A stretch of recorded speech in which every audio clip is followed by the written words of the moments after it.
कैसे समझ आएगा कि हम जो कर रहे हैं वो सही है, क्योंकि सब जानते हुए भी चिंता सताने लगती है। सही और गलत का निर्णय तो भाई कोई ऐसा पृथ्वी में नहीं है जिसको अंदर से उपदेश न मिलता हो, कोई ऐसा नहीं। आप खुद सब लोग देखो कि आपको प्रेरणा नहीं मिलती कि आप गलत करने जाते हो तो अंदर से रोका जाता है। बाहर से जान करके अंदर ही हम बात सीखना चाहें। बाहर की बात ज्यादा काम नहीं करती, काम अंदर की बात। ये तुम बचपन से देख रहे हैं। जरा सा गलत बात हुई, गन्ने का खेत देखा, मन ने कहा गन्ना तोड़ लूं, अंदर से बात आई गलत है। गन्ने वाला देख लेगा, पिताजी से कहेगा पीटे जाओगे, गलत है। अब कहता अरे कोई नहीं देखेगा, तो ये बता देगा साइड वाले खेत से घुस के जाओ और गन्ना तोड़ लो, वही बता देगा। अब जब पीटोगे तो कहेगा हमने कहा था ना तुमसे कि मत। वो अंदर बैठा हुआ परम गुरु सबको उपदेश देता है। तो ये तो बात आप कह ही नहीं सकते कि क्या अच्छा है क्या बुरा, हमें ज्ञान नहीं था, ऐसा नहीं। या तो बच्चा है या तो मूर्ख पागल है, दो की बात हम नहीं करते। अगर आप बीच वाले हो, ना बच्चे हो, ना मूर्ख हो, ना पागल हो, तो आपको प्रेरित करता है वो भगवान अंदर बैठकर कि गलत क्या है सही है। आप ये नहीं कह सकते मुझे पता नहीं था, ऐसा नहीं। आप कोई भी कदम गलत बढ़ाओ तो आपके अंदर आ जाएगा। जलन होने लगेगी, लगेगा गलत है, ठीक नहीं, अंदर प्रेरणा है आप अच्छे काम के लिए, तो एक हृदय शीतल होने लगेगा, उत्साह होगा। यार बहुत भाग्यशाली हम आज वृंदावन आए, सत्संग किया, प्रभु की एक अच्छा लगेगा। और जब बुरा तो आप डरोगे, आपका हृदय घबराएगा, अंदर प्रेरणा करे गलत है। अरे नहीं, कोई गलत नहीं है, सब चलता है। और उसकी बात काट दिए तो फिर आगे का मार्ग आपका अंधकार में हो गया, और प्रेरणा वही देगा, बल भी वही देगा, ये भी ध्यान रखना।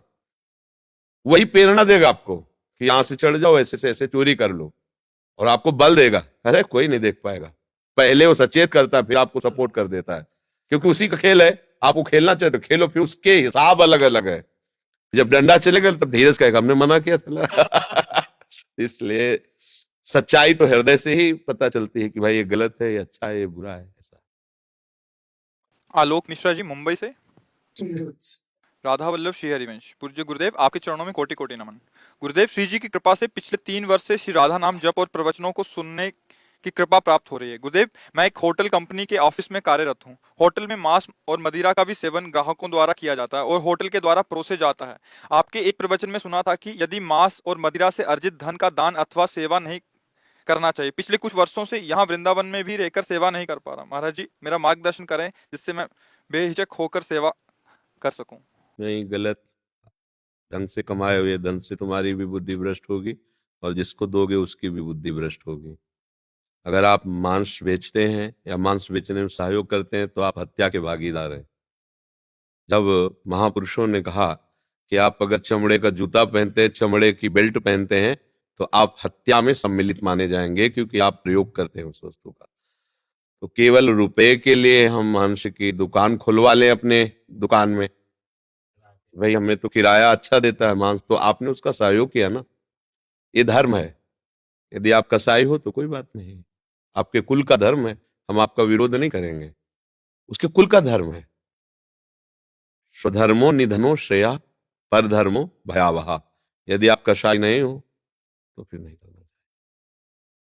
जरूरी है उसी से पैसा बनेगा, उतने से ही तुम्हारा जीवन पार होगा क्या? अगर ऐसा है तो आप जियो जैसा जियो, दूसरे को क्यों भ्रष्ट करो?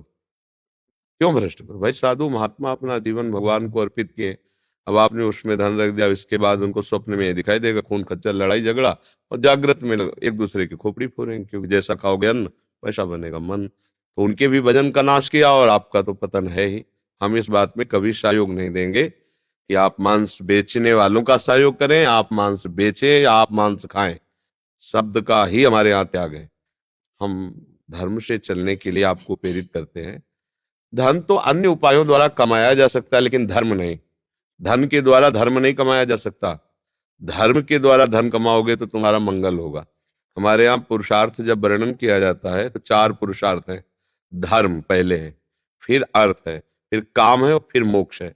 धर्म और मोक्ष के बीच में अर्थ और काम को रखा गया है। धर्म से अर्थ कमाओगे तो कामनाओं की पूर्ति मोक्ष की तरफ ले जाएगी, और अगर पहले धन रख दोगे तो फिर धर्म पीछे हो गया, फिर ऐसी कामनाएं होगी तुम्हें नष्ट कर देंगी।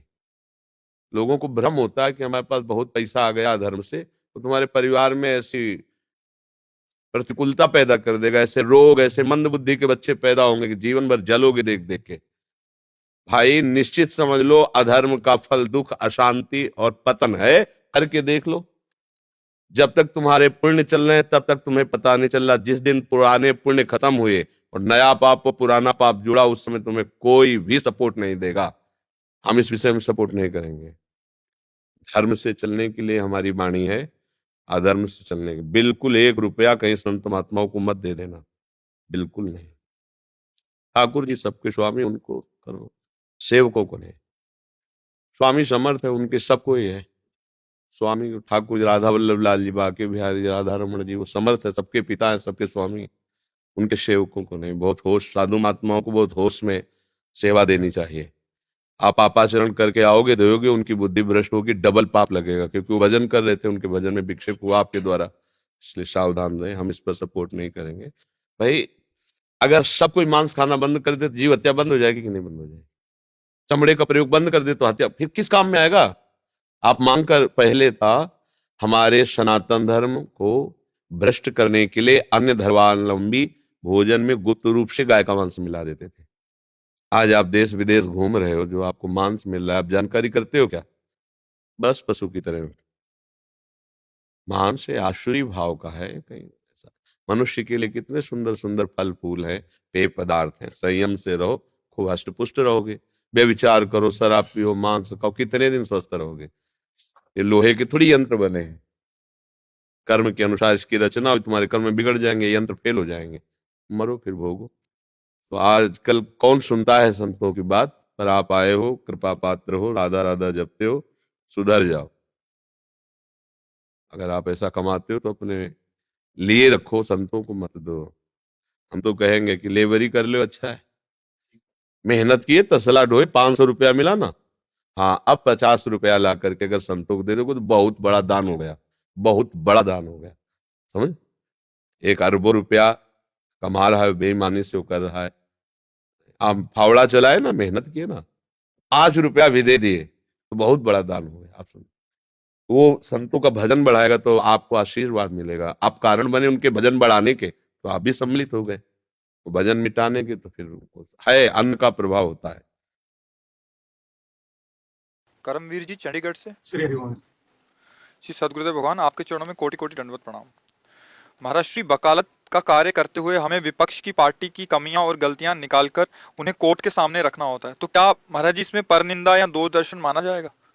इसमें तो एक खास बात नहीं, खास बात ये कि अगर हमें पता है कि इस आदमी ने पापाचरण किया है और मुझे 5 लाख रुपया दे रहा है कि मुझे बचा लो, नहीं लेना है।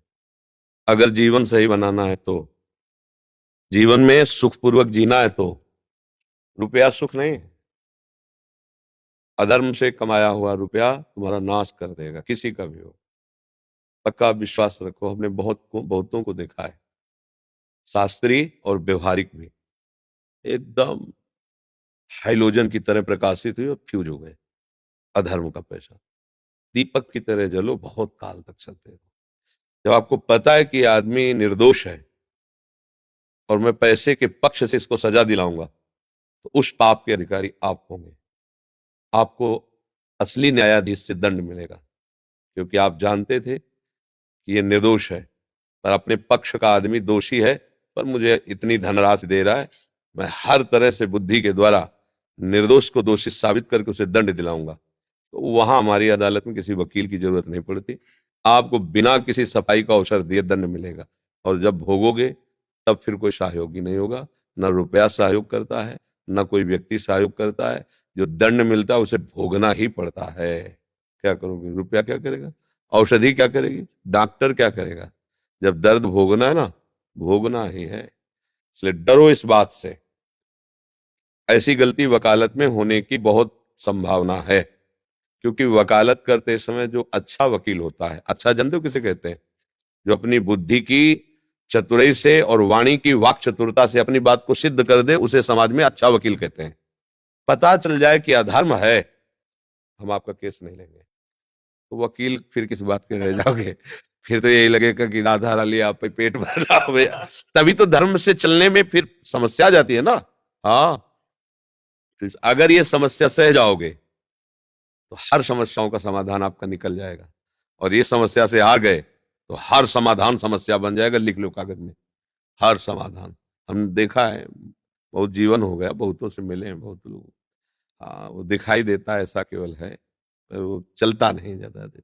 धर्म से चलो। आपको लग रहा है कि हमारी बात से निर्दोष को दंड नहीं मिलेगा, बात अलग है। अगर निर्दोष को दंड, हम ये नहीं करें कि पापी का केस ना लो, वकील हो, पर सामने वाला आपको पता चल गया कि निर्दोष है, फिर वो आपका, सिर्फ आपका अपराध होगा, क्योंकि आपकी वाणी से किसी भी निर्दोष को आप दंड दिला सकते हैं। वकालत का मतलब क्या होता है? किसी भी निर्दोष को आप दंड दिला सकते हैं। भाई जज का तो सिर्फ आपके वचनों से न्याय होगा। आप पॉइंट पेश कीजिए, आपके पॉइंट अच्छे निकल गए, उसको समझ में आ गया, अब पॉइंट ढूंढना ही वकील का काम होता है। पॉइंट बनाए भी जाते हैं, नए बनाए जाते हैं, गवाह नए बनाए जाते हैं। एक गवाह को गए थे, रसगुल्ला पवाया गया, रबड़ी पवाया गया, कुछ पैसे दिए गए, तो आप 5 मिनट इतना बोल दीजिए, ऐसे से ऐसा बोलो। और वो समझ रहा मैं रबड़ी रसगुल्ला में नरकगामी बनोगे, तो झूठ बोलकर किसी को सजा दिलाने जा रहे हो, तो बहुत मतलब ये चीजें ध्यान रखने की है। पर ये चीजें संसार में लोग ध्यान नहीं देते हैं। आप परमार्थी को इसलिए ध्यान देना, भले नमक रोटी खाना, पर ऐसा कोई बीज मत बोले ना जो आपके लिए ही दुखदायी हो।